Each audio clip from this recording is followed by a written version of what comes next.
살아계셔서 지금도 역사하시는 하나님 감사합니다. 예배 자리로 불러주시고 함께 예배하게 하시니 감사합니다. 하나님, 우린 연약한 죄인입니다. 주님 한 분만으로 만족하지 못할 때가 많습니다. 이 시간 회개하며 나아가오니 긍휼히 여기시고 하나님만 온전히 섬기에 믿음 주시옵소서. 이 예배가 신령과 진정으로 드려지는 예배가 되게 하시고 하나님 만나고 삶이 변화되는 예배 되게 해주세요. 하나님 홀로 영광 받아주시오며 감사드리며 예수님 이름으로 기도드립니다. 아멘. 네. 저희 박수 치시면서 주님 한 분만으로 찬양하시겠습니다.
나의 모든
다시 사도신경 하심으로 시간 우리 하시겠습니다.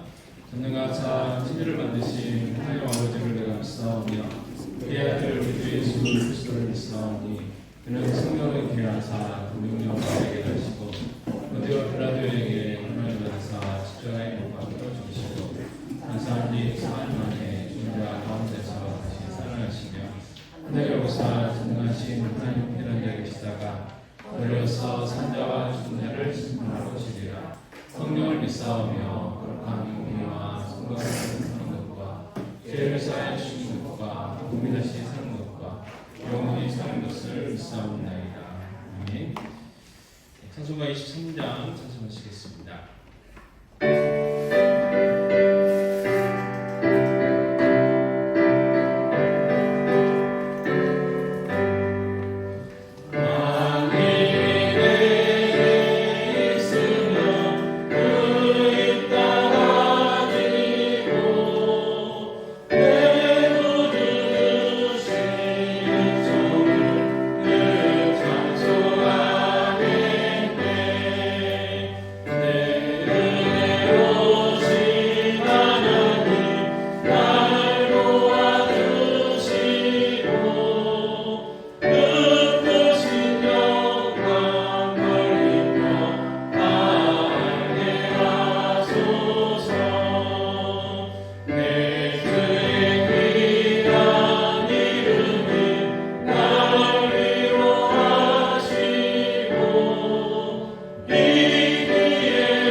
이달의 말씀 마태복음 5장 3절부터 10절 말씀입니다. 함께 공동하시겠습니다. 심령이 가난한 자는 복이 있나니 천국이 그들의 것이며 애통하는 자는 복이 있나니 그들의 위로를 받을 것이며 온유한 자는 복이 있나니 그들의 딸을 기업으로 받을 것이며 의에 줄이고 목마른 자는 복이 있나니 그들이 배부를 것이며 긍휼히 여기는 자는 복이 있나니 그들이 긍휼히 여김을 받을 것이며 마음이 청결한 자는 복이 있나니 그들이 하나님을 볼 것이며 화평하게 하는 자는 복이 있나니 그들이 하나님이라 아들이라 일컬음을 받을 것이며 의를 위하여 박해를 받는 자는 복이 있나니 천국이 그들의 것이니라. 아멘. 이현선 집사님께서 기도 인도해 주시겠습니다.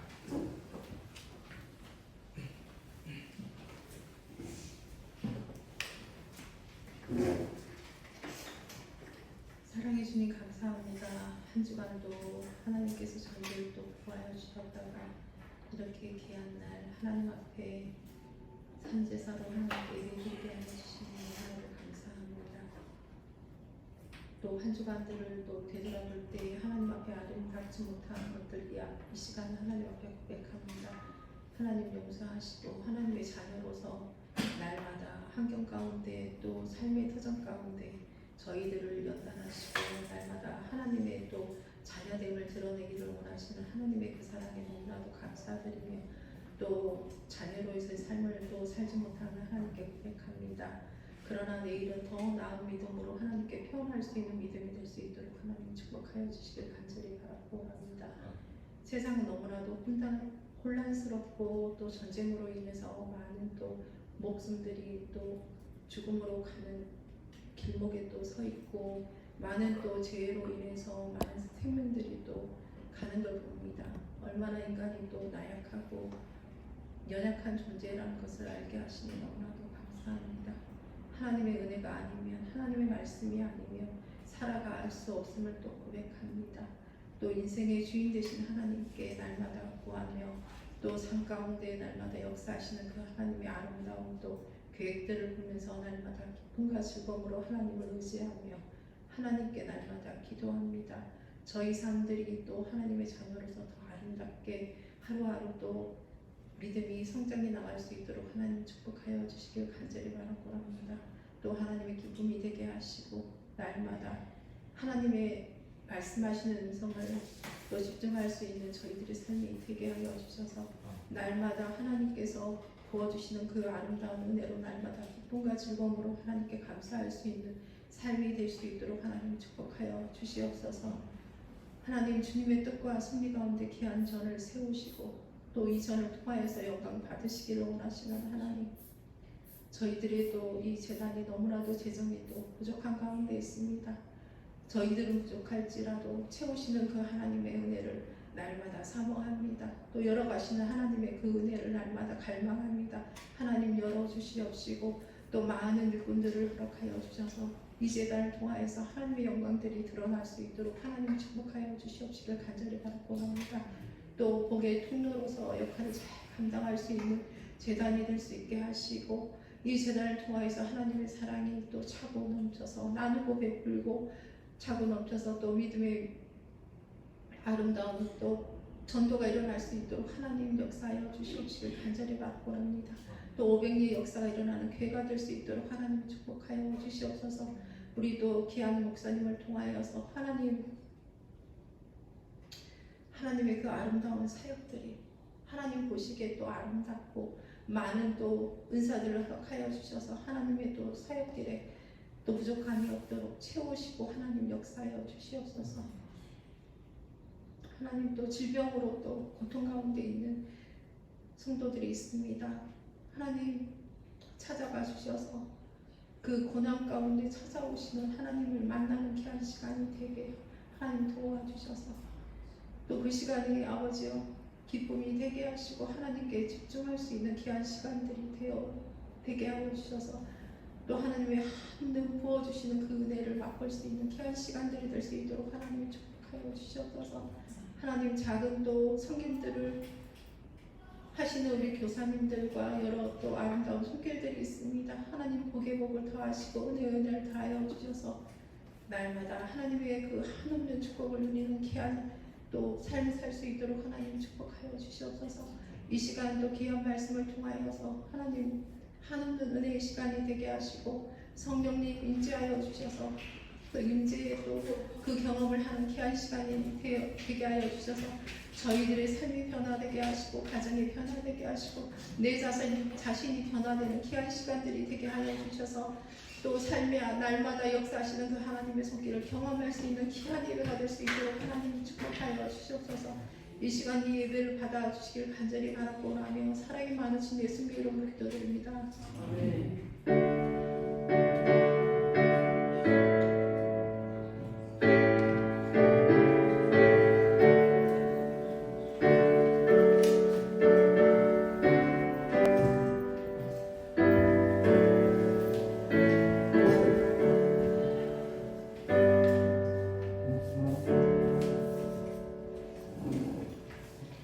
저서가 369장 찬송하시겠습니다.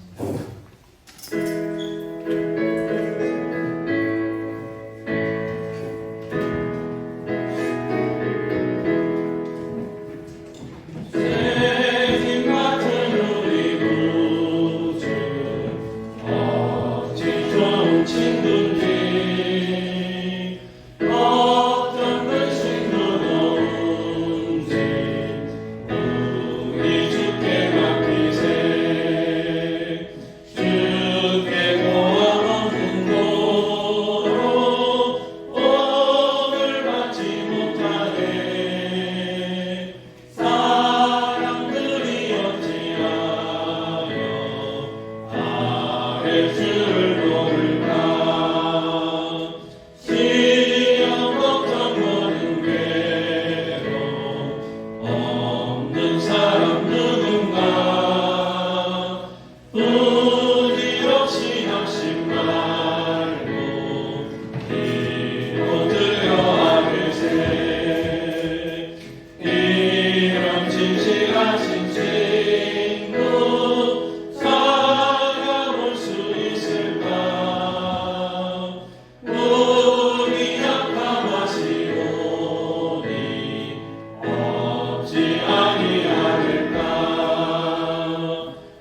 시간 예배할 수 있도록 은혜 베풀어 주셔서 감사합니다. 이 시간 저희를 성령 충만하고 허락하셔서 영과 진리로 예배하는 예배자들 되게 하시고 하나님 임재하시는 경험하며 하나님께 영광 돌려드릴 수 있는 귀한 시간 되게 하여 주시옵소서. 아버지 하나님 귀한 예물 드립니다. 하나님 기뻐 받으시고 하나님 기뻐하시는 것을 사용되게 하여 주시옵소서. 귀한 성도들의 직장과 사업에 복의 복을 더하여 주시옵소서. 풍성케 하시고 나누고 베푸는 삶들 되게 하여 주시기 원합니다. 더불어 주님된 교회도 나누며 베풀며 주는 교회 되게 하여 주시옵소서. 아름답게 섬기는 교회 되게 하여 주시기 원합니다. 아버지 하나님 시간 함께 예배해야 되지만 여러가지 크고 작은 질병으로 인하여 함께하지 못한 귀한 성도들이 있습니다. 아버지 한 번 더 기억하여 주시고 치유와 회복의 은혜를 허락하여 주시옵소서. 다음 시간에 함께 예배할 수 있도록 은혜를 베풀어 주시기 원합니다. 아버지 하나님 또 이 시간 하나님 말씀 전하고 듣고자 합니다. 성령 하나님 함께 하셔서 하나님 말씀이 온전히 전해지게 하시고 또 듣고 깨달을 수 있는 귀한 시간 되게 하여 주시기 원합니다. 아버지 하나님 우리 예배 가운데 임재해 주시고 홀로 영광 받아 주시옵시며 마치는 시간까지 성령 충만한 은혜를 하여 주시고 함께 하여 주시옵소서. 모든 말씀 우리 주 예수 그리스도의 이름으로 기도하옵나이다. 아멘. 하나님의 말씀은 구약 성경 열왕기상 15장 9절에서 15절 말씀입니다. 열왕기상 15장 9절에서 15절 말씀까지 교도하시겠습니다. 이스라엘의 여로보암 왕 제20년에 아사가 유다 왕이 되어 예루살렘에서 41년 동안 다스리니라. 그의 어머니 이름은 마아가라 아비살롬의 딸이더라. 아사가 그의 조상 다윗같이 여호와 보시기에 정직하게 행하여 12절 읽으십시오.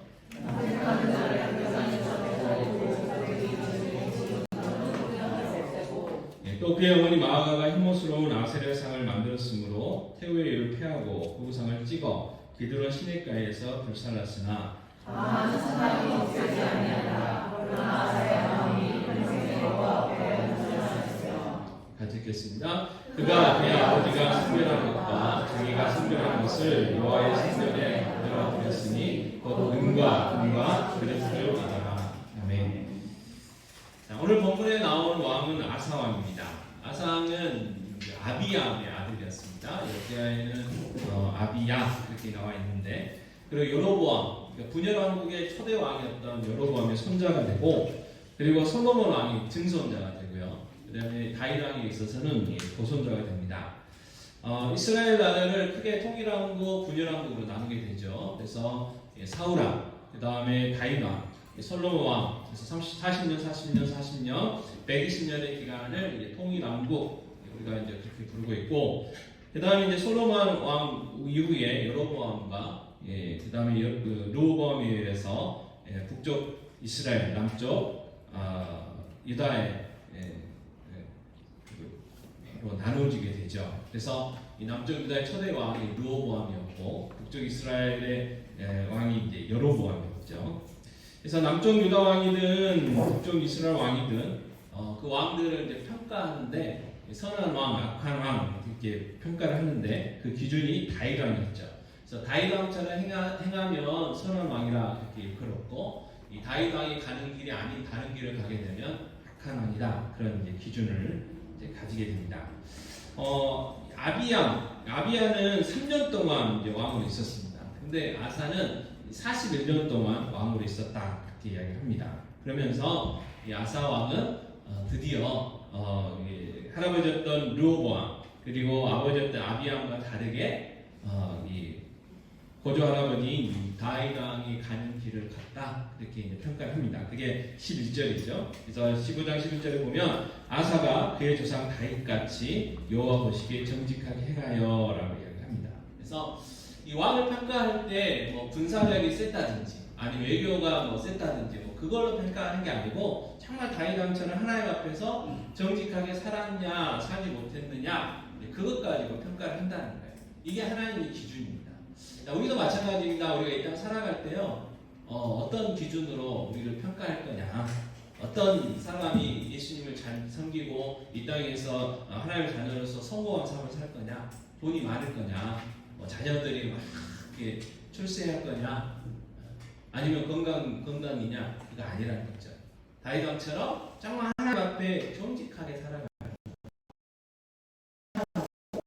하나님 말씀대로 살아가려고 하는 그러한 삶을 살았다면 그 사람 정말 이 세상에 살 자녀로 성공한 사람이고 아무리 돈이 많고 권력이 있고 자녀들이 잘 되고 건강했어도 자기 뜻대로 하나님의 뜻하고 전혀 상관없이 자기가 하고 싶은 거 자기 생각으로 살았다면 그 사람의 삶은 악한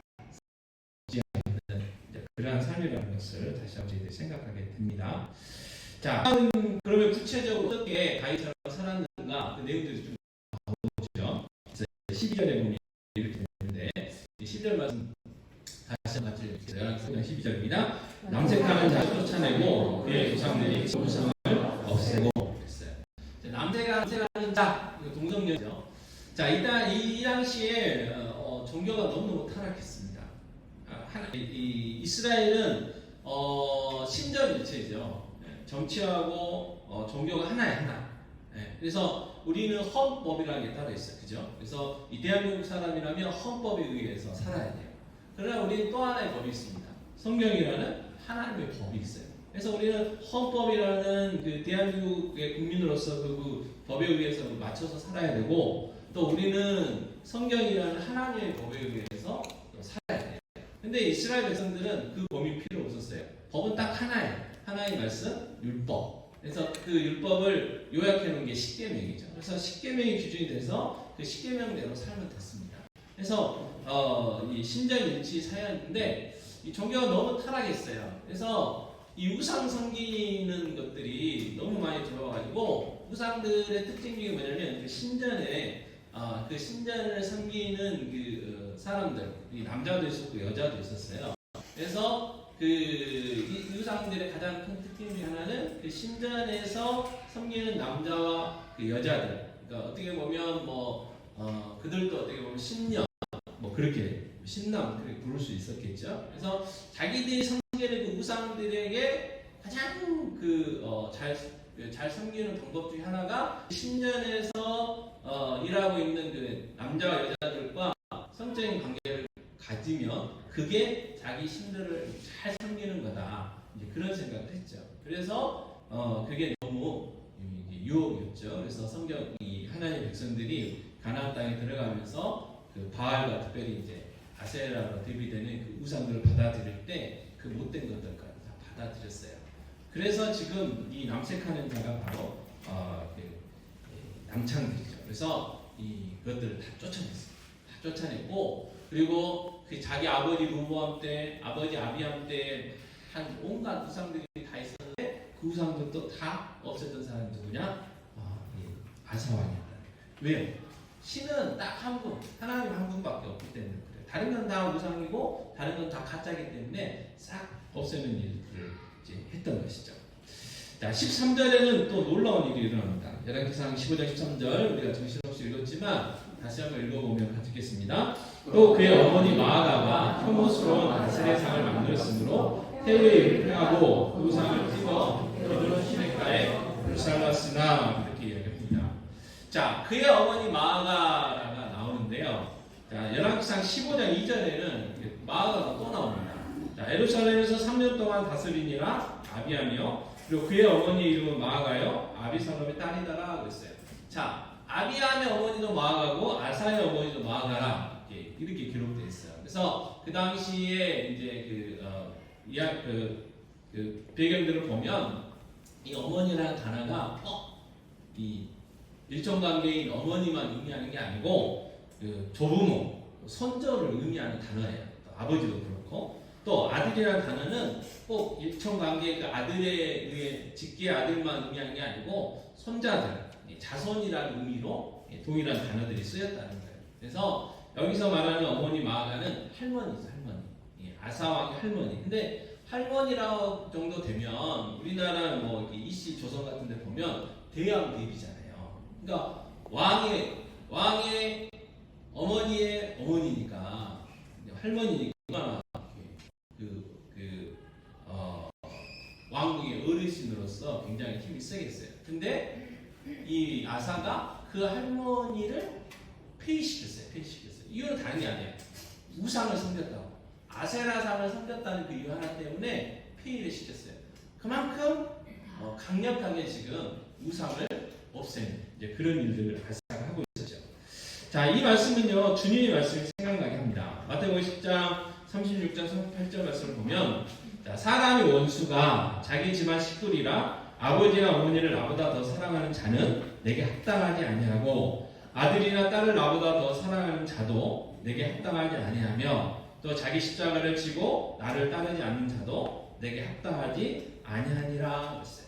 자, 주님의 말씀의 핵심이 뭐냐면 하나님보다 더 사랑하는 것은 있어서는 안 된다 그 이야기예요. 하나님이 가장 우선순위가 돼야 된다 그 말이에요. 막 어머니를 막 불효하고 할아버지에게 막 불효하라는 이야기 아니고 정말 하나님을 사랑하고 하나님을 섬기는 일에 가족들이 걸림돌이 될 때는 하나님 그 가족들과도 어떻게 해요? 결별할 수 있는 그런 각오가 돼 있어야 됩니다. 그 의미죠. 그래서 지금 인간적으로는 할머니 다 아직 이제 손자가 없으신 분들은 저도 이해가 안 되지만 손자 손녀가 그렇게 귀엽답니다. 그래가지고요 손자 손녀 자랑할 때는 돈 내고라도 자랑을 하신다는 거예요. 자식 키울 때는요 이렇게 막 귀엽고 사랑스럽고 뭐 그걸 모르고 키웠대요. 지금 자식이 왼수인 있잖아요. 근데 손자 손녀는 그렇게 귀엽대요. 100이면 100 할아버지 할머니가 다 그렇게 이야기를 하셔요. 자, 지금 이제 마가와 아사하고 할머니하고 손자 그 관계예요. 그러니까 얼마나 귀엽게 키웠겠습니까? 할머니 사랑을 받았겠어요. 손자 손녀는 버릇이 없어가지고요 어떻게 해요? 할아버지 할머니 입안에 있는 사탕도 다 뺏어 먹고 그래도 할아버지 할머니 힘도 안 내고 막 웃고 막 하시는데 비록 체력이 딸려서 조금 힘들긴 하지만 그럼에도 불구하고 그런 많은 사랑을 받았지만 과감히 어떻게 해요? 우상 섬겼기 때문에 할머니를 미안하지만 폐위시키는 그런 모습이 아사의 마음이에요. 그래서 14절은 이렇게 평가합니다. 자, 듣겠습니다. 아사의 마음이 일평생 여호와 앞에 온전하였으며, 온전하다는 말을 썼어요. 그만큼 지금 이 순간만큼은 이제 말년이 좀 변화는 되지만 하나님을 향한 사랑이 진짜였다는 거고 정말 하나님만 섬겨야 되겠다는 거고 하나님만 섬기는 것이 내가 살 길이고 우리가 이 백성이 살 길이다라는 것이 이 아사의 마음속에 있었다는 거죠. 이처럼 아사는요 다윗처럼 하나님을 온전히 의지했습니다. 그리고 15절에서도 그렇게 나오는데 15절 보면 같이 읽겠습니다. 그가 그의 아버지가 성별한 것과 자기가 성별한 것을 여호와의 성전에 받들어 드렸으니 곧 은과 금과 그릇들이더라 했어요. 자, 할아버지 르호보암 때 어떤 일이 있었냐면 애굽이 쳐들어왔어요. 애굽이 원래 강대국이잖아요. 그러니까 이 북쪽 이스라엘하고 남쪽 유다하고 하나 돼가지고 대적을 해도 이길지 안 이길지도 모르는데 지금 남쪽 유다 두 지파 얼마 되지 않는 그 조그만 나라를 쳐들어왔단 말이에요. 그 이유가 뭔가요? 예루살렘 성전에 금이 많았죠. 솔로몬 때에 어마어마한 금이 있었어요. 그거 뺏으러 온 거예요. 근데 어떻게 해요? 뺏겨야죠. 힘이 없는데. 그래가지고 솔로몬이 막 금이 주차할 수 있을 많으니까 막 금방패, 막 장식용 큰 거, 그리고 이제 군사들 이렇게 들고 다니고 작은 방패 만들었다고 했잖아요. 그거 싹 뺏겼어요. 그러면 군사들이 지킬 때 뭐 해야 돼? 방패 들고 있어야 되잖아요. 그래서 노수로 만들었어, 노수로. 금으로 그 한 금방패 들고 있다가 놋방패 들고 있었으니 얼마나 초라했겠습니까? 그래도 어떻게 할 방법이 없었어요. 르호보암도 그랬고 자기 아버지 아비암도 그랬어요. 그런데 아사는 어떻게 해요? 자기 아버지가 조금 모아놓은 재산이 있었어요. 그리고 자기가 모아놓은 것들이 있었어요. 그래서 그걸 다 성전에 바친 거예요. 그러니까 자기 사재를 털어서 헌금한 거예요. 왜요? 성전이 너무 초라해가지고. 그만큼 하나님을 성전을 자기의 삶보다 더 우선순위했던 그런 믿음의 모습이 누구예요? 아사였어요. 자, 그래서 이 열왕기의 모습이 역대하에서 나오거든요. 역대사는 다윗의 이야기고, 그래서 역대하 14장 6절에 보면 이렇게 이야기합니다. 자, 역대하 14장 6절 같이 읽겠습니다. 여호와께서 아사에게 평안을 주셨으므로 그 땅이 평안하여 여러 해의 싸움이 없습니다. 그가 공부한 성읍들을 유다에 건축하니라. 아멘. 자, 이렇게 하나님을 잘 섬기고 우상을 다 없애버리고 정말 사제를 틀어서 성전에 헌금하면 이 아사의 하나님 뭘 주셨냐? 평안함을 주셨어요. 평안. 할아버지 르호보암 때 아버지는 겨우 3년 동안, 그러니까 얼마나 전국이 위태로웠겠습니까? 이 밑에는 애굽이 시시탐탐 노리고 있고 북쪽 이스라엘과 계속 전쟁이 있고, 그러니까 이 평안할 날이 없었어요. 그래서 이스라엘에 너무 전쟁이 많았기 때문에 이스라엘 사람들의 인사가 뭐였다고요? 샬롬이 샬롬. 감사 안녕하셨으니까. 우리나라 똑같은 거예요. 우리나라도 너무 전쟁이 많으니까 감사 안녕하셨냐고 그게 인사잖아요.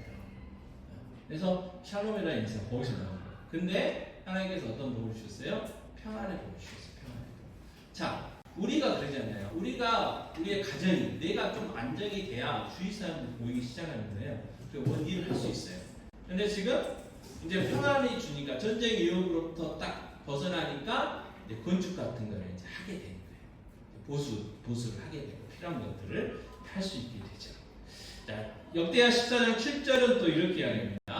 자, 역대하 14장 7절 아사의 고백인데요. 함께 봉독하겠습니다. 아사가 일찍이 유다 사람에게 이르되 우리가 우리 하나님 여호와를 찾았으므로 이 땅이 아직 우리 앞에 있나니 우리가 이 성읍들을 건축하고 그 주위의 성곽과 망대와 문과 뒷장을 만들자. 우리가 주를 찾았으므로 주께서 우리 사방에 평안을 주셨느니라 하고 이에 그들이 성읍을 형통하게 건축하였다.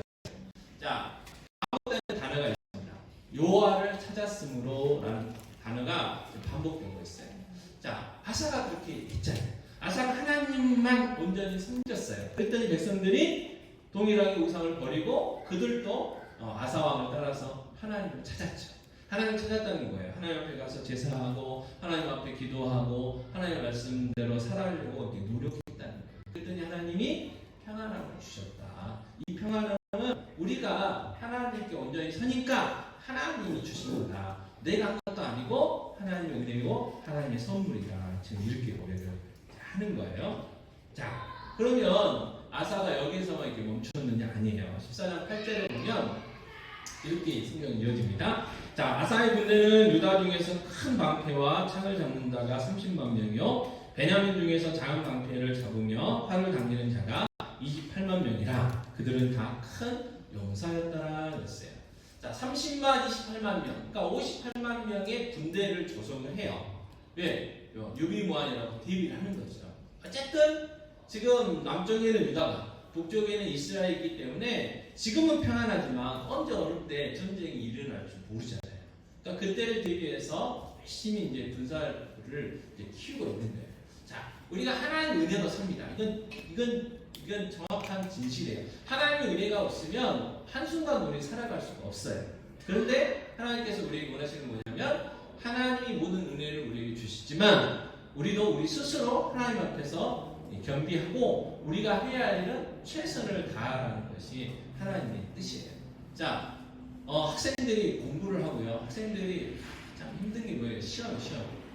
자, 신앙생활 잘한다고 공부를 안 하면서 내일 딱 시험이에요. 그럼 오늘도 하루 종일 이제 교회에서 이제 봉사하고 뭐 예배 드리고 했어요. 그러면서 이제 딱 내일 딱 시험 공부 시험장에 딱 앉아가지고 하나님 저 어저께까지 예배하고 뭐 하고 했으니까 하나님 저 잘 섬겼잖아요. 그러니까 오늘 시험 제가 찍은 거 다 맞게 해주세요.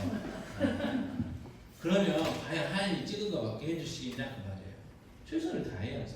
자, 주일날 봉사하느라고 공부할 시간이 없었다. 친구들은 뭐 그 내가 예배하고 예를 들어서 예배하고 찬양할 시간에 이제 있다 그러면 어떻게 해요? 우리 그 나머지 시간 잠자는 시간 좀 줄이고 핸드폰 하는 시간 좀 줄이고 친구 만나는 시간 줄여가지고 그 시간을 확보해서 그만큼 또 공부해야죠. 그럴 때 기도하는 게 뭐예요? 하나님 제가 1시간 공부하는데 정말 내게 집중력을 주시고 정말 하나님 주신 머리가 잘 정리가 돼가지고 남들 예수 안 믿는 친구들보다 더 잘 이해되고 더 잘 암기되어져서 시험 잘 볼 수 있도록 도와주세요. 제가 공부하는 데서 나올 수 있었으면 더 좋겠습니다. 이렇게 기도해야 된다 그 말이에요. 공부를 하나도 안 했는데 이 볼펜 옛날에 볼펜 굴리면 1, 2, 3, 4번 써가지고 굴리면 정답 맞게 해주세요. 이렇게 해서는 안 됩니다.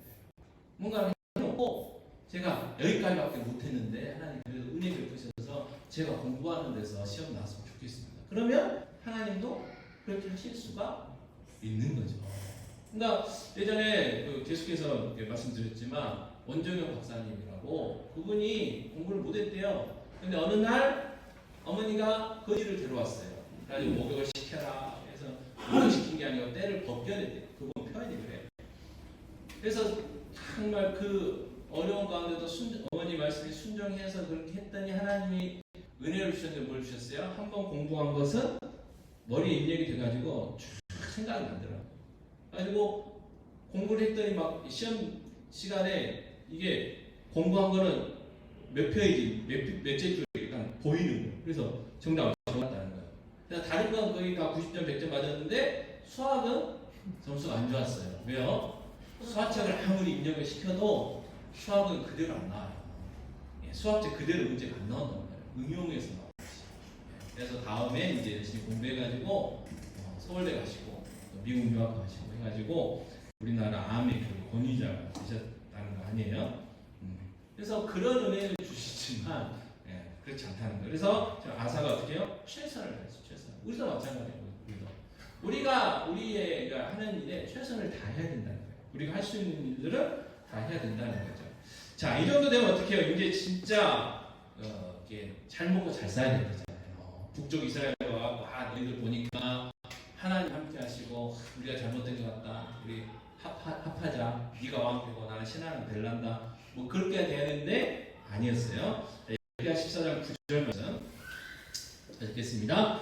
구스 사람 세나가 그들을 치하여 군사 100만 명과 병거 300대를 거두고 마레사에 느닷없이 지금으로 가면 그 아프리카의 그 이디오피아 굉장히 강대국이었거든요. 쳐들어왔어요. 얼마나 쳐들어왔느냐? 군사가 100만 명, 병거가 300대. 그러니까 전차부대. 이 당시에 전차부대는 가장 강력한 군대였습니다. 그게 300대 넘은 거예요. 그리고 100만 명, 이거는 숫자가 정확하게 100만 명이라는 게 아니고 엄청난 많은 수를 표현할 때 100만 명 이렇게 표현한 거예요. 그러니까 이게 셀 수 없을 만큼 쳐들어오는 거예요. 자, 유대의 군사는 58만 명밖에 안 돼요. 100만 명, 58만 명 해도 2대1인데 이 100만 명은 뭐라고요? 엄청 많은 수를 100만 명이라 표현했어요. 그것도 이 전차 부대가 300개나 들어왔어요. 이거 어떻게 해볼 수가 없는 거예요. 자, 왜 이 고난이 왔습니까? 아사가 하나님 앞에 범죄를 하고 여로보암이나 르호보암 같은 그런 길을 간 게 아니에요. 다윗 왕처럼 하나님 잘 섬기고 우상을 없애고 막 했잖아요. 근데도 엄청난 삶의 위기가 왔어요. 이건 망하게 돼 있어요. 지금 이 전쟁이 지게 돼 있어요. 자, 여기서 우리가 꼭 생각해야 될 건 뭐냐면요. 하나님의 자녀도 이 땅에 살 때는 고난이 있다 없다? 있어요. 자, 하나님의 자녀가 이 땅에 산다고 교통사고 안 나나요? 교통사고 나요. 하게 돼 있어요. 자, 하나님의 자녀라고 해서 질병이 비켜가나요? 그럼 코로나 안 걸리셨어요? 안 걸리시죠, 혹시? 우와, 희귀적이시. 대단합니다. 코로나 안 믿고. 저도 그때 한번 저희 가족 한번 걸려가지고 주일날 설교 못했잖아요. 7일 걸려가지고 지금 같으면 상관이 없는데 결정했는데도 의무적으로 법적으로 7일간 격리해야 된다고. 만약 그거 어기면 벌금 막 엄청 낸다고 그러거든요. 그래가지고 녹음해가지고 설교 파일만 한번 틀었었잖아요. 그때 예배 제대로 들으셨는지 안 들으셨는지 감시를 못해서 잘 할 수 있는 못했지만 어쨌든 피해가지 않아요. 피해가지. 그러니까 고난 당했다고 해가지고 저 사람 겉으로 보기에는 신앙이 좋은 것 같은데 하나님 우리 모르게 하나님 앞에서 죄지는 그럴 필요 없어요. 또 우리나라 사람들은 뭐가 있어요? 집안에요 뭐가 안 좋은 일이 생기면요 신앙인들 뭐라고 자기가 잘못된 생각이 안 나오면요, 우리 조상이 잘못했나 그런 생각이에요. 말이 다 심오하게 생각. 고난이라는 건요, 당연히 있을 수 있어요. 고난 피해가지 않습니다. 정말 하나님을 섬긴다고 해도 고난 피해를 가지 않아요. 자, 오늘 이 유다 이 풍전등화의 위기에서 아사가 어떻게 했는가 살펴볼 필요가 있고, 자, 역대 14장 10절 이렇게 이야기합니다. 같이 있습니다. 아사가 마주 나가서 아레사의 시사가 골짜기에 전열을 갖추고 어떻게 했어요? 싸우러 갔어요. 그 100만 명 앞에 58만 명 겨우 데리고 싸우러 나갔어요. 자, 아사 왕이 두려움이 없었을까요? 두렵죠. 두려웠어도 용기를 가지고 나갔어요. 그러면 그 용기가 어디서 왔겠냐? 자, 역대 14장 11절 상관들이 이렇게 이야기합니다. 같이 읽겠습니다. 아사가 그의 하나님 여호와께 부르짖어 기도했어요. 기도했습니다. 어떻게 기도했느냐? 계속해서 11절 중반절 같이 읽겠습니다. 여호와여, 힘이 강한 자와 약한 자 사이에는 주밖에 도와줄 리가 없사오니. 하나님, 나를 도와줄 사람, 나를 도와줄 분, 우리 이 유다 도와줄 분, 저 수많은 에티오피아의 그 군사력 앞에서 우리를 살려줄 수 있는 분은 오직 하나님밖에 없어요. 지금 하나님 앞에 지금 간절히 부르짖습니다. 자, 계속해서 기도하기 때문에 같이 읽겠습니다. 우리가 주를 의지하며 죄의 이름을 의탁하고 이 많은 우리를 치러 만나이다 했어요. 자, 왜 왔다고요? 하나님을 의지, 하나님의 이름에 의탁이 있다는 거예요. 하나님이 우리가 함께 하시고 하나님이 나와 함께 하셔서 이 전쟁에서 이기게 해주실 것을 믿고 왔다. 이 믿음이 아사에게 있어요. 그래서 이 58만 명 앞에 58만 명을 가지고 100만 그 군대 앞에 온 거예요. 싸우겠다. 이것과 이제 그 생각나는 모습이 있으시죠? 다윗과 골리앗. 자, 사무엘상 17장 40절 같이 읽겠습니다. 또 여호와의 권한이 활과 창이 있지 아니함을 이 무리에게 알게 하리라. 전쟁은 여호와께 속한 것인즉 그가 너희를 우리 손에 넘기시리라. 자, 뭐 3m 가까이 돼요. 그래가지고 뭐라고 하냐면요, 1대1로 붙자. 야, 1대1로 붙어가지고 진 사람이 이긴 사람이 좀 되면 돼. 뭐 다 싸울 거 있냐? 그렇게 제안을 했어요. 근데 1대1로 붙으면 다 발라붙어도 못 이길 것 같은데 1대1로 붙으면 이길 사람이 하나도 없는 거예요. 그래서 숨어 있었어요. 벌벌 떨고 있었어요. 그래서 골리앗이 온갖 모욕적인 이야기를 다 합니다. 온갖 이야기를 다 해요. 그래도 못 나왔어요. 싸움은 지니까. 근데 다윗이 그 소리를 듣고 나가죠. 열받아 나가요. 감히 개만도 못한 너가 망군의 하나님 모욕해? 그러면서 나갔어요. 그러면서 했던 고백이 뭐예요? 전쟁은 누구에게 속했다고요? 하나님께 속했다 그 말이에요. 이 칼과 창으로 전쟁하는 게 아니라요. 왜요? 그가 목동생활을 할 때 맹수로부터 자기를 지켜주시고 자기 양을 지켜주시는 경험이 있을 경험. 여러분, 움직이는 표정 맞춘다는 게 쉬운 게 아니에요. 여러분, 그 드라마나 영화 같은 데 보면요, 절대로 죽지 않는 사람 있어요. 주인공. 총알이 뒷받치고 미사일이 날라와도 주인공은 절대 죽지 않아요. 근데 그게 다는 진실이에요. 움직이는 표정을 맞추는 게 쉽지 않대요. 그리고 영화에서는 이렇게 전쟁할 때 막 이렇게 막 고개 내밀고 총 쏘잖아요. 진짜 전쟁은 그렇게 못한대요. 참호를 딱 파놓고 총 쏘려면 팔만 내놓고 이렇게 쏜다는 거예요. 이렇게. 그러니까 당연히 안 맞겠죠. 안 맞겠죠. 자, 곰과 사자가 얼마나 빠릅니까? 근데 그거를 물맷돌로 맞췄거든요. 누가? 다윗이요. 아니, 그러면 그게 평소 연습했겠지만 그게 자기 실력이었겠냐 그 말이에요. 하나님이 맞춰주셨다는 거죠. 그 확신이 그 경험을 해서 다윗에게 있었어요. 그래서 아무리 저 골리앗이 크고 내 능력은 안 돼도 어떤 방법을 통해서든지 간에 나는 모르지만 분명히 하나님이 이기게 해주실 거다. 그 믿음과 그 확신 가지고 나갔어요. 그래가지고 물맷돌 던졌더니 어디 맞았어요? 이마 맞았어요. 급소 맞았어요. 급소. 그래서 한 방에 쓰러졌어요. 죽진 않았죠. 그래서 다윗이 했던 일은 골리앗의 칼로 골리앗을 죽였어요. 그리고 이게 마무리를 한 겁니다. 자, 역대하 14장 11절에 아사왕도 그렇게 고백한 거예요. 역대하 14장 11절 뒤로 가시면 돼요. 없어요? 자, 역대하 14장 11절 이렇게 이야기합니다. 주는 우리 하나님이시오니 원하건대 사람이 주를 이기지 못하게 하옵소서 하였더니 이랬어요. 하나님은 참 신이시잖아요. 자, 애굽의 이 구스의 군대 100만 군대가 와도 이 사람은 뭐예요? 사람 피조물. 하나님과 사람은 비교할 수가 없다는 거예요. 그래서 하나님의 하나님 되심을 어떻게 해요? 보여달라는 거예요. 그 믿음으로 나아갔다는 거죠. 그래서 어떻게 해요?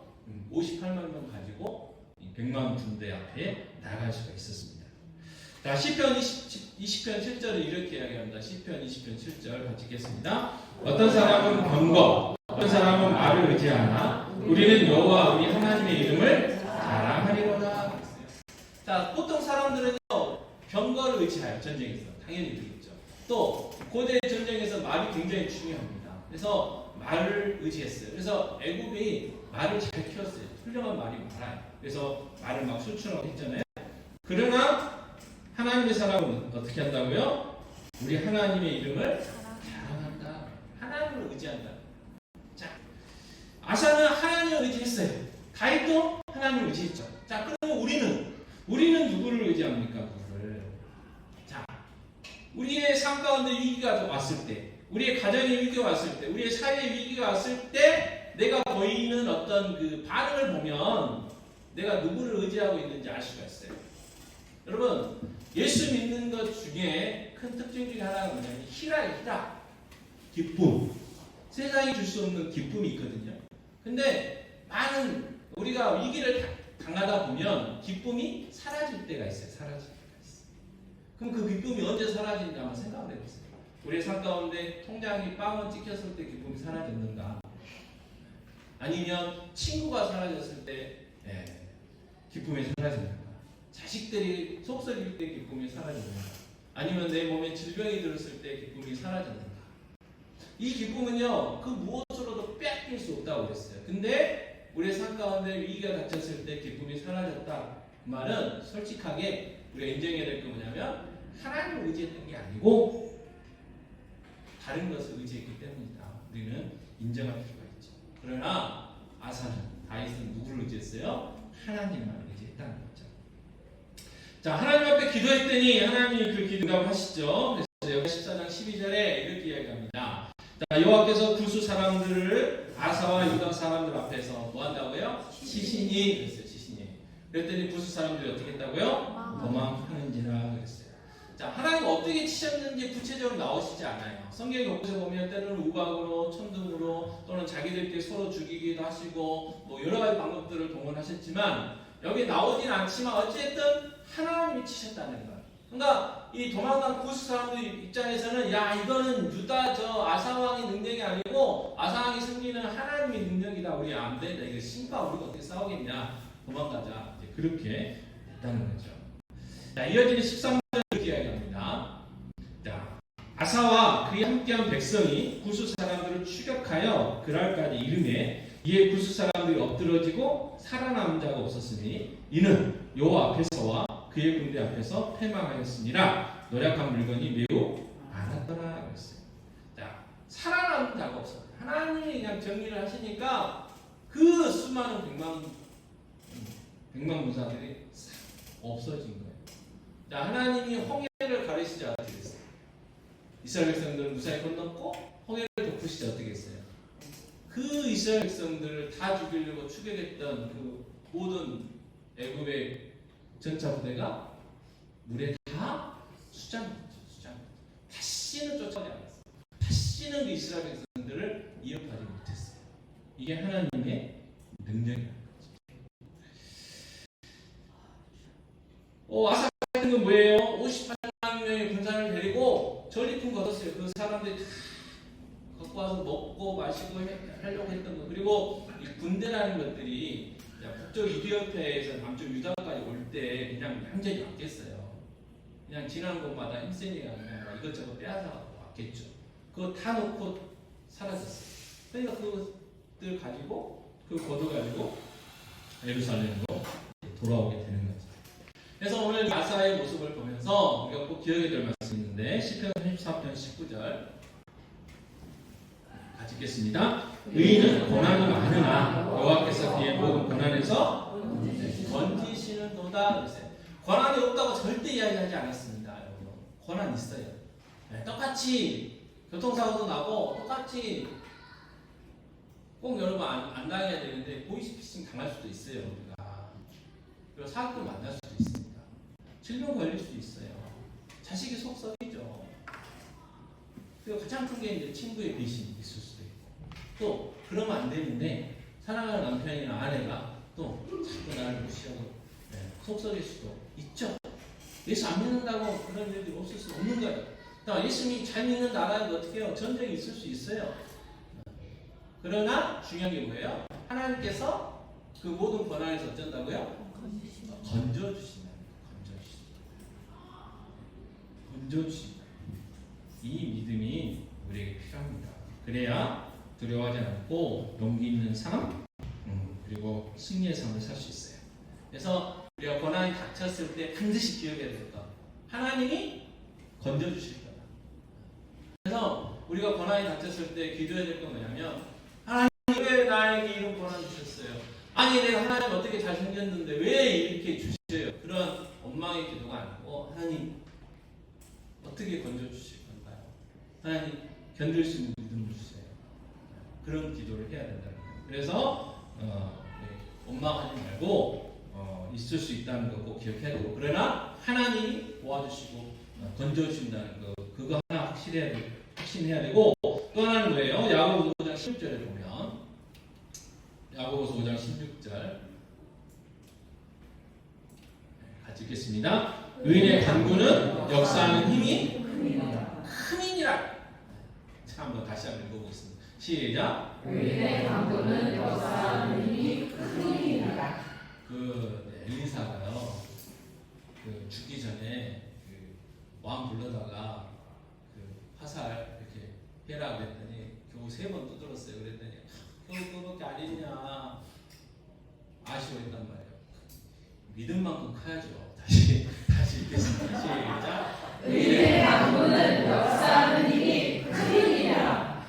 눈대로 대략하기에는 너무 약하셔요. 다시 한번 읽겠습니다. 시작. 의인의 간구는 역사하는 힘이 크니라. 사야죠. 의인의 간구 역사하는 힘이 크대요. 그러면서 어떤 설명을 하시냐면 17절, 18절에 이런 이야기를 하십니다. 자, 엘리야는 우리와 성경이 같이 읽겠습니다. 엘리야는 우리와 성경이 같은 사람이오되 그가 비가 오지 않기를 간절히 기도한즉 3년 6개월 동안 땅에 비가 오지 아니하고 다시 기도하니 하늘이 비를 주고 땅이 열매를 맺었느니라 했어요. 자, 엘리야 선지자 얼마나 대단해요. 비가 오지 않도록 기도했더니 3년 반 동안 비가 한 방울도 안 내렸어요. 자, 그런데 비가 오게 해달라고 기도했더니 3년 반 동안 한 방울도 내리지 않던 비가 옥수로 쏟아졌어요. 대단하죠. 근데 성경은 뭐래요? 17절 앞에 좀 가볼까요? 엘리야는 우리와 뭐가 같다고요? 성정이 같다는 말이에요. 엘리야나 우리나 똑같다는 말이에요. 그걸 누가 얘기하는 거예요? 하나님. 그 엘리야의 기도에 응답하시는 하나님이 일하시다. 그래서 우리가 꼭 기억해야 될 건 뭐예요? 아사의 기도를 들으셨던 그 하나님, 엘리야의 기도를 들어주셨던 그 하나님, 어제나 오늘이나 변치 않으신 그 하나님, 내 기도를 들으시는 그 하나님도 동일하고.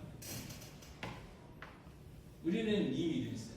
믿음이 의인이 뭐예요? 하나님의 자녀잖아요. 하나님의 자녀의 기도의 능력이 어떻게 해요? 커요.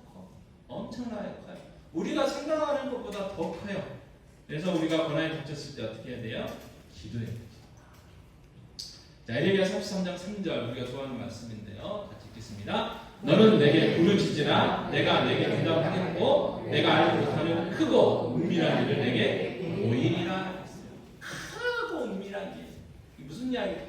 우리가 생각할 수 없는 방법으로 하나님 역사하신다는 거예요. 생각을 해보세요. 내가 상상하고 내가 계획하고 내가 기대하는 방법대로 하나님이 역사하신다면 그분은 별로 능력이 있으신 분이 아니죠. 그죠? 하나님은요 언제나 이게 여러분 우리의 삶을 돌아보시면요 내가 상상할 수 없는 방법 전혀 이게 생각하지 않는 방법을 통해서 응답하세요. 우리의 삶에서도 그러고요 우리 교회에서도 그래요. 하나님은요 전혀 생각지도 못한 방법 생각지도 못한 분들을 통해서 손길들을 통해서 채워주시는 것들을 보면 그렇지 그런 고백들을 하게 됩니다. 마찬가지입니다. 하나님이 어떻게 해주실지 몰라요. 누구를 통해서 역사하실지 몰라요. 우리는 몰라요. 그런데 뭐라고요? 부르짖어요. 기도하라고. 하나님 어떤 분이십니까? 이스라엘 백성들이 우리는 다 죽었습니다.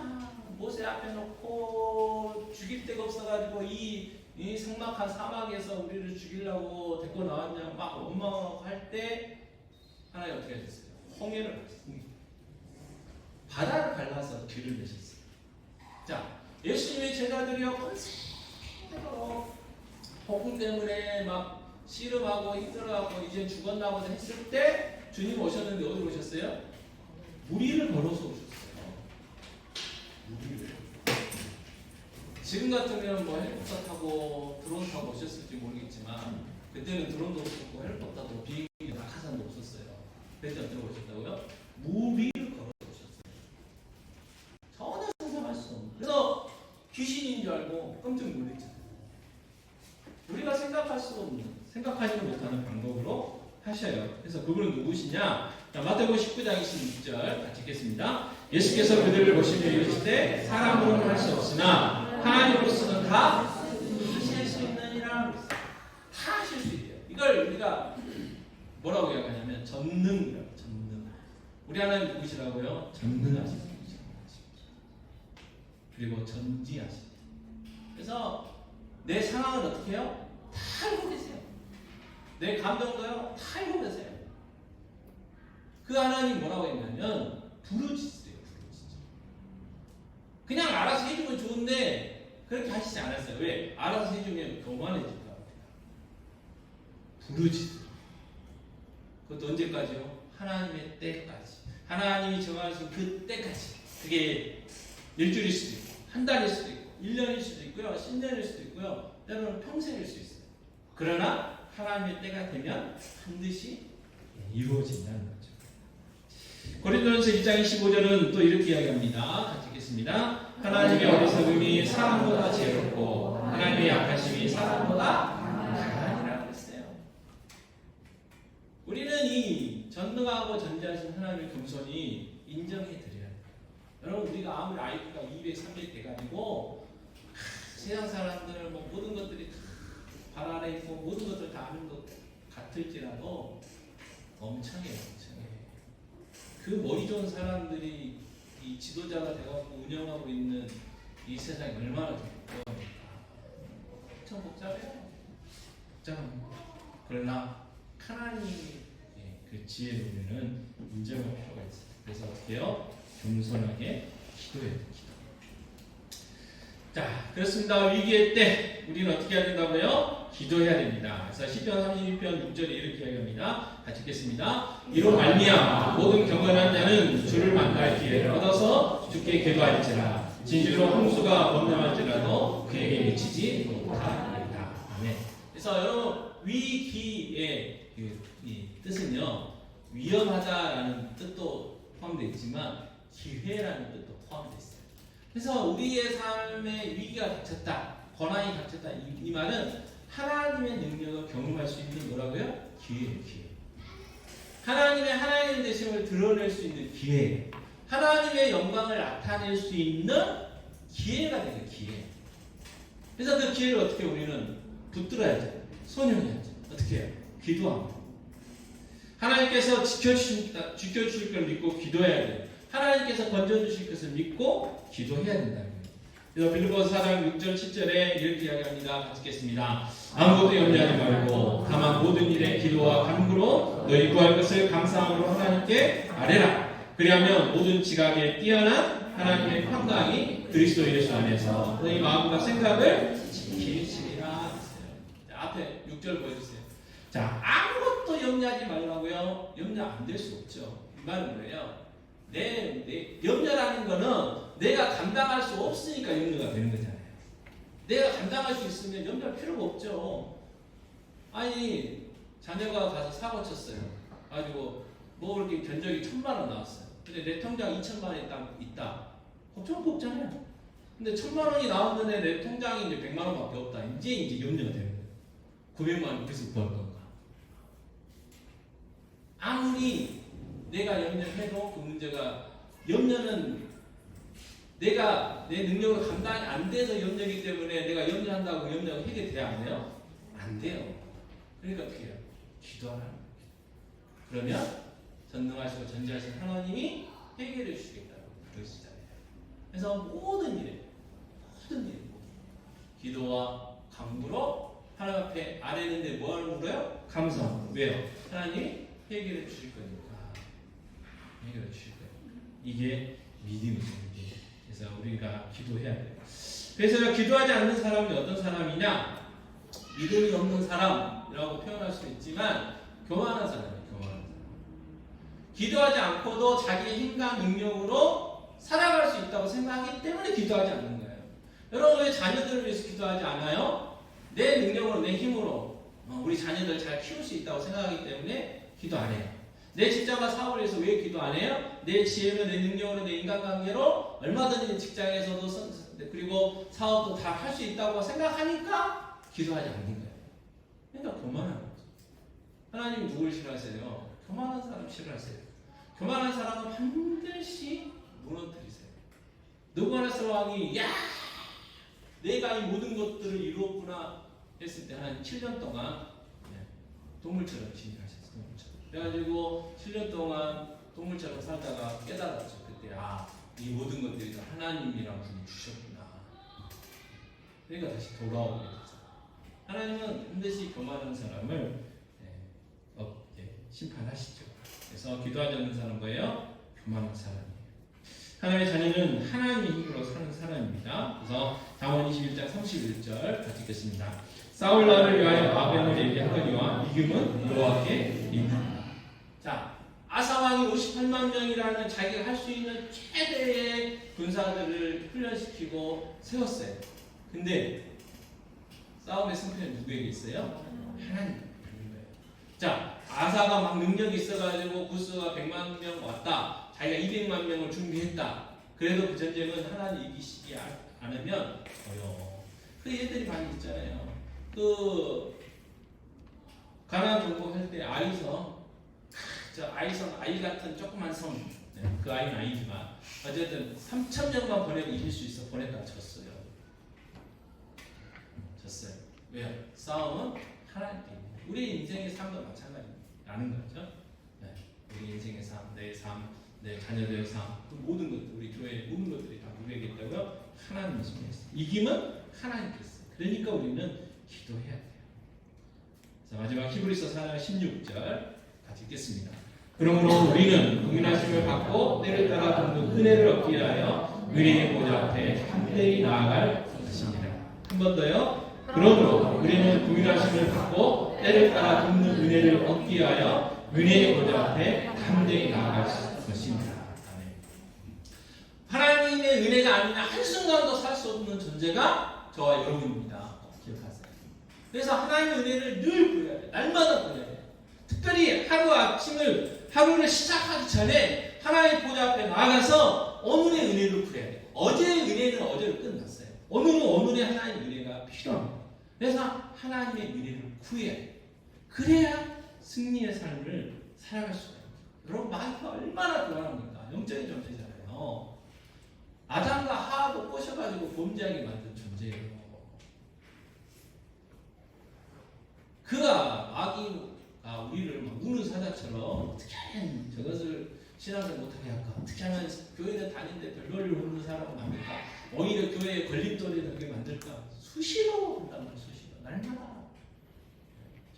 우리가 천국을 가든지 예수님이 재림하시기 전까지는 계속해서 한단 말이에요. 근데 그 싸움에서 이길 수 있는 능력이 우리에게 없다는 거예요. 하나님께만 있지. 그래서 날마다 하나님의 은혜를 구해야 돼요. 그래서 날마다 기도해야 돼요. 그래서 기도만이 우리가 살 길이다. 꼭 오늘 시간 기억했으면 좋겠습니다. 자, 따라서 해볼까요? 기도만이 우리의 살 길이다. 아멘. 그래서 오늘 말씀을 정리해 보면요, 아무리 예수님 잘 믿어도 위기, 고난이 있어요. 그러나 그 고난은 하나님을 만날 수 있는 기회고, 하나님이 그 고난에서 우리를 어떻게 쓴다고요? 건져주세요. 네. 그런데 뭐라고 그랬어요? 기도하라고 그랬어요. 그래서 기도의 능력이 크다는 거 꼭 기억하셔서 기도함으로 승리해서 하나님의 하나님 되심을 드러낼 수 있는 복된 우리의 삶이 되어야 되고요. 아무리 평안해도 뭐예요? 날마다 하나님의 은혜가 필요해요. 그래서 날마다 하나님 보좌 앞에 나아가서 오늘 필요한 은혜, 오늘 필요한 일과 양식을 우리는 구해야 된다는 사실 꼭 기억하셔서 기도만 살 길이라는 거 꼭 명심하셨으면 좋겠습니다. 이 시간을 기도하죠. 이 시간을 같이 통성으로 기도하실 때 하나님, 기도하지 않았던 저의 교만을 회개합니다. 기도하시고 기도의 능력이 크고 고난 가운데 내가 기도해야 된다는 거 깨달았고 기도만이 살 길이라는 거 깨달았는데 날마다 하나의 보좌 앞에 나가서 기도하고 하나의 은혜를 구하는 삶, 그래서 승리의 삶, 된 삶 되게 해주세요. 살게 해주세요. 라고 기도하도록 하겠습니다. 기도하겠습니다. 아버지 하나님, 이 시간 하늘로 기도합니다. 하나님, 오늘 말씀 동안에 기도가 우리의 삶이고 기도하는 능력이고 기도만이 아버지 이 땅에서 우리가 하나님을 나타낼 수 있는 유일한 기도를 하시는 것 같습니다. 아버지, 그동안 기도하지 못했던 우리의 교만함, 나의 교만함을 용서하여 주시옵소서. 아버지, 이 시간을 가오니 아버지 용서하여 주시옵시고 교만함을 용서하여 주셔서 다시 한번 은혜를 해주시고 하나님의 은혜를 허락하여 주시기 바랍니다. 아버지, 위기가 닥쳐옵니다. 그러나 그 위기 가운데 하나님 구원해 주셔서 확신 주시고 아버지, 그 위기 때 기도해야 된다는 믿음 주시옵소서. 아버지, 은혜가 강구와 그 능력이 크다는 것 기억하면서 하나님 앞에 기도하게 하여 주셔서 하나님 그 놀라운 일들을 경험하실 것을 하시기 바랍니다. 기도만이 살 길이라는 걸 깨달아서 날마다 기도하게 하여 주시옵소서. 그래서 위기의 상황에 편하게 기도하여 하나님의 하나님 되심을 드러내며 하나님의 영광을 나타낼 수 있도록 하시고 하나님의 살아계심을 경험하시는 기회를 얻을 수 있도록 하시기 바랍니다. 하나님, 날마다 순하시는 하나님 우리가 필요합니다. 하나님, 저희들 날마다 하나님 보좌 앞에 나아가 기도하며 하나님의 구할 수 있도록 도와주시옵소서. 그래서 날마다 주신 그 하나님의 은혜로 순간순간 주신 그 하나님의 은혜로 살며 승리의 삶을 살아갈 수 있는 복된 저희들의 삶을 하여 주시옵소서. 하나님 아버지, 우리의 삶 가운데 위기가 있습니다. 고난이 있습니다. 아버지, 그때마다 하나님 저희들 기억해야 될 것은 하나님 그 모든 고난과 위기의 상황에서 우리를 건져주신다는 믿음 우리에게 허락하여 주시기 원합니다. 또한 아버지 하나님, 이 위기의 때에 기도해야 된다는 사실을 저희들이 다시 한번 깨닫습니다. 또 우리의 간구는 하나님의 자녀의 기도는 그 능력이 크다고 말씀하셨는데 우리가 기도할 때 하나님께서 크고 놀라운 일들로 그 모든 것들을 해결해 주신다는 것들을 다시 한번 저희들 깨닫게 됩니다. 하나님, 우리에게 기도의 능력, 기도의 그 믿음들을 허락하여 주셨기 원합니다. 아버지, 그동안 기도하지 못했던 교만함을 용서하여 주셨기 원합니다. 겸손하게 늘 기도하게 하시고, 그래서 기도를 통해서 하나님의 능력을 경험하게 하시고 하나님의 살아계심을 경험하게 하시고 하나님의 하나님 되심을 드러낼 수 있는 우리의 삶이 되게 하여 주시옵소서. 아버지, 또 한 가지 기억할 것, 하나님의 은혜가 아니면 한순간도 살 수 없는 존재가 우리의 존재임을 기억하며 기도만이 살 길임을 깨닫게 하여 주시옵소서. 날마다 순간순간 은혜의 보좌 앞에 나아가 하나님의 은혜를 구하게 하여 주시옵소서. 그래서 그 하나님의 은혜로 하루하루 살아가며 승리의 삶을 살아갈 수 있는 복된 저희들의 삶이 되게 하시고 주의 온된 교회 되게 하여 주시옵소서. 이 모든 말씀 우리 주 예수 그리스도의 이름으로 기도하옵나이다. 아멘. 찬송가 370장 찬송하시겠습니다.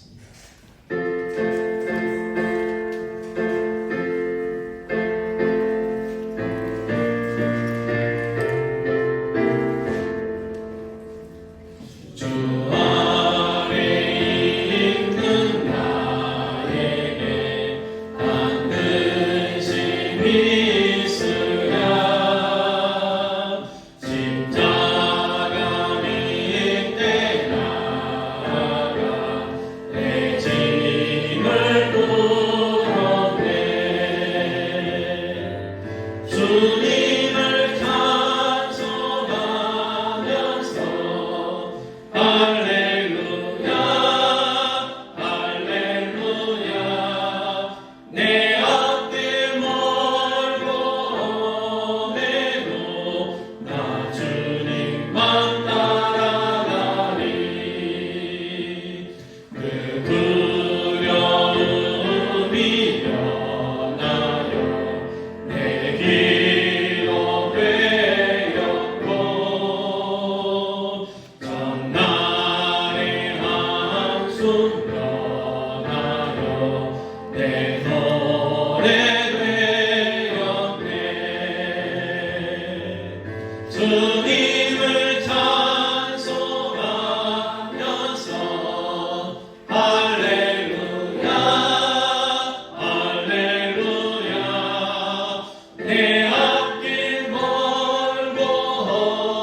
주님을 찬송하면서 할렐루야 할렐루야 내 앞길 멀고 험해도 나 주님만 따라가리 내 주 안에 든 언약을